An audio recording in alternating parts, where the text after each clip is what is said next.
ঐক্যবদ্ধ আন্দোলনের কারণে তাদের গতি পাল্টে গেছে।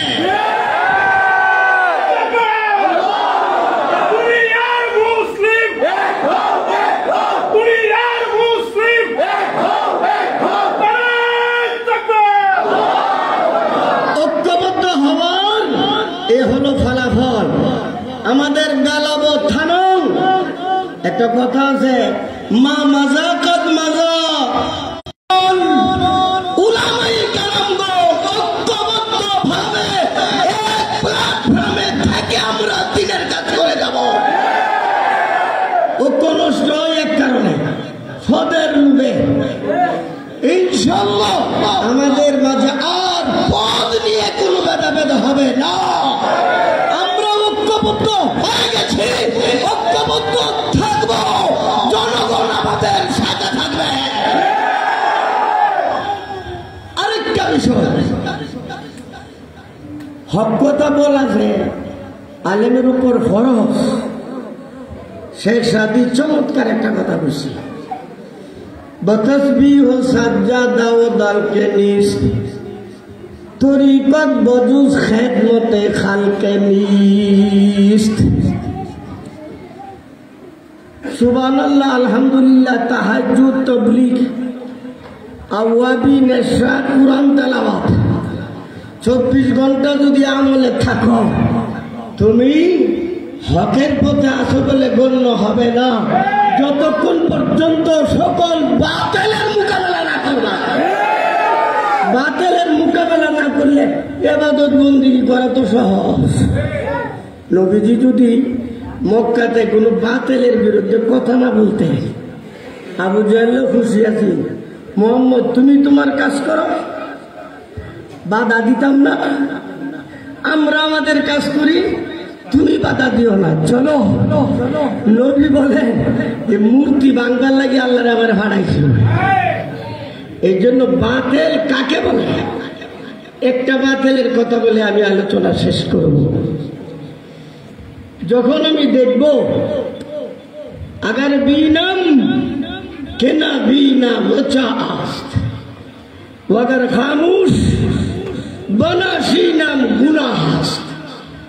যখন আমি দেখব অন্ধ ব্যক্তি কূপের মধ্যে পড়ে যাচ্ছে, আমি মুসাল্লায় তসবিহ পড়তেছি, মুসাল্লায় কুরআন তেলাওয়াত করতেছি, মুসাল্লায় নামাজ পড়তেছি, কিন্তু এক অন্ধ ব্যক্তি লাঠি ভর করে সামনে যাচ্ছে, সামনে বিশাল গর্ত। এখন বলেন তো আমার তসবিহ পড়তে হইব না নামাজ কুরআন তেলাওয়াত? তসবিহ বাদ দিয়া বেচারার হাত ধরে আগে তার জান বাঁচাইতেই না। এ কথাই কবি বলে, আগার বিনাম কেনা বিনা বচা আস ওয়াগার খামুশ বনাশি নাম গুনাহা। অন্ধ ব্যক্তি কূপে পড়ে যাবে, আমি বসে বসে জিকির করব, চলবে না। অন্ধ ব্যক্তি কূপে পড়লে বেশি 30 পারবে না।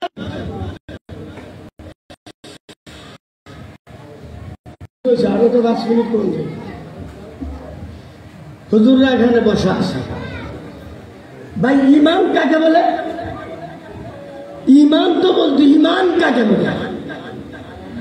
ইমান বলে তাসদীকুন নবী সাল্লাল্লাহু আলাইহি সাল্লাম বিজামি মা জাআ বিহি নবী সাল্লাল্লাহু আলাইহি সাল্লাম। নবীজি যা কিছু নিয়ে এসেছেন আল্লাহর নিকট থেকে, যা কিছু নিয়ে এসেছেন সবগুলোকে বিশ্বাস করা না। নবী যা কিছু নিয়ে এসেছেন ওইগুলো থেকে সামান্য একটা বিষয়কে যদি অস্বীকার করে বেঈমান হয়ে যাবে। নবীর ফায়সালা না মানার কারণে, জানেন না এটা?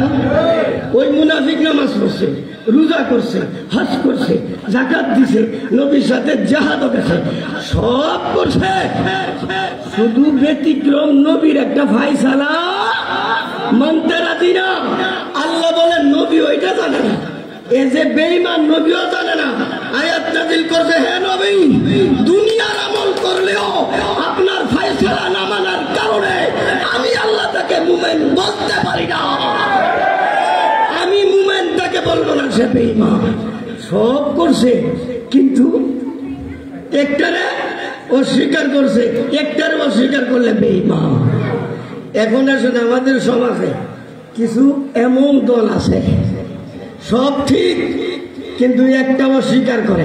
এই যে মাইকটা আওয়াজ আসার জন্য ইঞ্জিনের সব ঠিক থাকতেই, একটা তার যদি সিটটা ছিঁড়া থাকা, জয়েন ছিঁড়া গেছে, সারাদিন কোথাও আওয়াজ আইতো না। আওয়াজ আসার জন্য সব ঠিক থাকতে হবে, আর আওয়াজ না আসার জন্য নষ্ট হয়ে পড়ে থাকবার লাগি সব নষ্ট হতে হয় না, একটা নষ্ট হলে হয়ে যাবে। এমন হাজারো বিষয় আছে যেগুলো আমাদের সমাজে ইমান ধ্বংস করে দিচ্ছে। দায়িত্ব উলামায়ে কেরামদের। উলামায়ে কেরাম ঐক্যবদ্ধ ভাবে ইনশাল্লাহ এত বড় শৈল শাসক কিভাবে পরিচয় গেছে কল্পনার বাইরে। আমরা ঐক্যবদ্ধ ভাবে যখন থাকবো, অকল্পনীয়, অসম্ভব, অভাবনীয় বিষয় আমাদের জন্য সহজ হয়ে যাবে ইনশাল্লাহ। আমরা আজকে থেকে ঐক্যবদ্ধ ভাবে থাকবো, ভবিষ্যতেও থাকবো। জনগণ যারা রয়েছে যখন উলামায়ে কেরাম ডাক দিবেন স্বতঃস্ফূর্ত ভাবে আমরা ইনশাল্লাহ অংশগ্রহণ করবো। রাজি আছি তো ইনশাল্লাহ?